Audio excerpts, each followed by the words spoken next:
farko insha Allah zan mana bidiyo yadda ake control na admin dashboard wanda muka yi wa application na harkar sai data ma'ana BTU. Da farko akwai admin dashboard wanda mutane ba shi suke aiki da shi ba, ma'ana kai da muka yi application kai zaka na control din shi da komai da komai. Ku biyo ni a bidiyon nan domin wannan shine admin login, zaka shigar da username ɗinka wanda kai kadai kake da shi kuma kai kadai kake da link din da zai kawo ka wannan site, ka shigar da password da muka baka. So nan zaki din account din mu nan na danna password da komai a matsayin ka na admin kenan. Da zarar danna zaka je yana processing, zai kammala, zai login, zai bude mana, zan mana bayani akan komai. Wannan shine dashboard ga wanda muka da application din data wanda yana da abubuwa da tarin yawa, zan yi bayani akan su baya daya. Da farko zan mana bayani akan wayannan wallet din. Duk mutum da aka yi application na data zai nemi API da zai yi musu magana ina saran data a hannunsu, wanda daga cikin API din da kuka gani shine nan muna da Arrows data.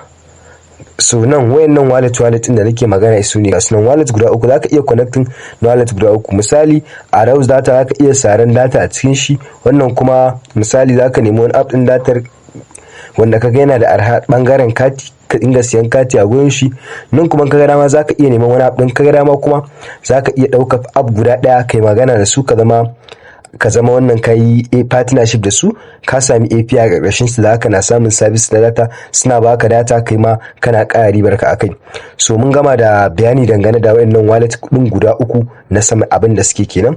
Sai kuma wannan table din za ku ga akwai users, agent, vendor da kuma referral.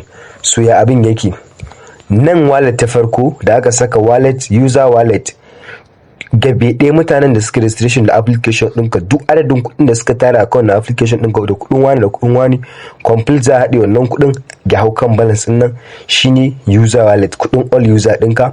Na biyu shine agent wallet. Agent kuma wanda suka biya kuɗi suka upgrade suka zama agent a kamfaninka, wanda price ɗin data su ya haya bamban da price ɗin na sama, suna da discount. Hakan zai sa su ma wallet ɗin su ce wannan daban, wanda kuɗin su zai hau a nan gurin, su ma zai rubuta kasa ma sai kuma bendo mataki ne. Kasa kuma total referral, mutanen da suka samu commission a ƙarƙashin app ɗinka sanadiyar referral, kuɗaɗen da suka samu da kuma zaka biya su zai hau total, zai taru a wannan gurin. Ya danganta da kuɗin da aka saka maka, zaka na biyan mutane ko kuma ka tsara a kanka. Sai kuma wayannan abubuwan na ɗaya zan yi bayani user din nan da kuka gani, users din nan all mutanen da suka ɗauko wannan website din application naka suka yi register da kai, a nan zaka ga su mutum 100,000 ko kuma mutum miliyan 1 ko kaza ko mutum 20, a nan zaka gan su.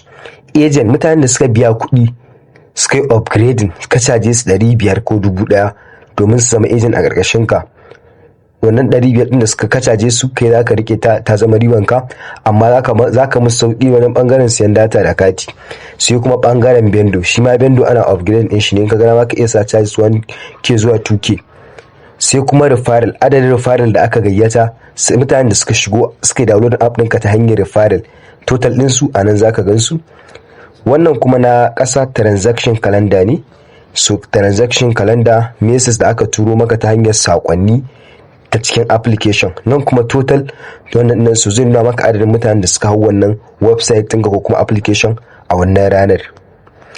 Kasan nan kuma iya nuna transaction ne, so transaction da ya daidai ya failing ko kuma ya kaza, zaka gani wannan transaction ne ya successful da sauransu. Wannan bidiyo na tunanin shine wanda zan bar shi, za mu haɗu ku a bidiyo na biyu wanda za mu bayani akan wayannan sauran abubuwan. Wannan shine menu, wannan kuma shi ma yana da bayanin sa daban wanda mun riga da mai shine na farko, da kuma nan gurin da kuma so credit user da nan gurin zan yi bayani akan su in Allah ya yarda a bidiyo na gaba, saboda abubuwan suna da yawa. Wannan abubuwan duk ina so in Allah ya yarda za mu bayanin su. Ku ci da kasancewa da wannan page namu na Ismail Digital Hub. In ka san baka subscribing dina, ka danna kai subscribing dina domin samun sababbin shirye-shirye da zarar